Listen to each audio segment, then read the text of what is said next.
want to start off by saying astrology is not a belief system. So when people say, I don't believe in astrology, it's not a belief system. It's the language of the stars. It's the language of the sky, the constellations. It's like saying, you saying you're not believing in astrology is like you saying, I don't believe in French. I don't believe in Spanish. But there's nothing to believe in. It's just a language. So it's the language of the stars, and it's understanding the language of these stars and how they have a direct impact on you here. We give things names, we give things labels, and all of this is just to differentiate energetic signatures. You know, we might not know for sure if there is as much planets as they say there is, or, you know, however we're told, whatever paradigm we're given, we don't know how accurate it is. We only know this because we're told this. No one's actually seen this with their naked eye. You know, so I always like to take it from that approach. But one thing I can say is, you just have to observe life, and it's very evident in life that there's cycles and there's seasons, and there's changes in energy fluxes with these cycles and with these seasons. You know, life is pure alchemy.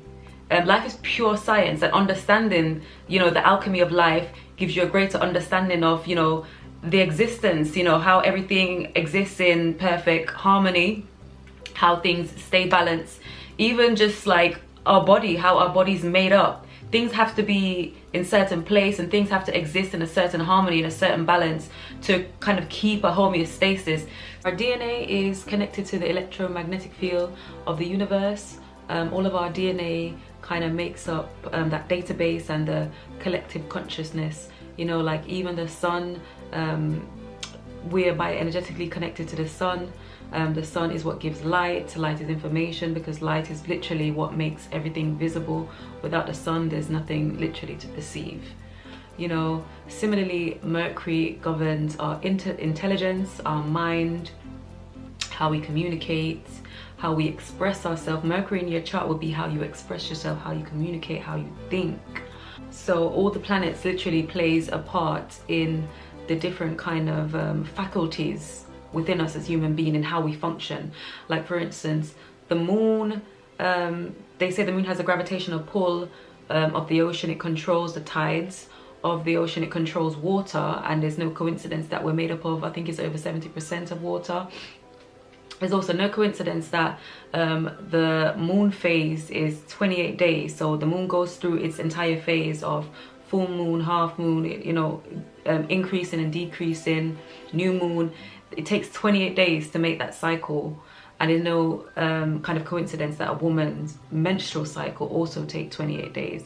So everything is connected, everything is interconnected, everything is bioenergetically connected.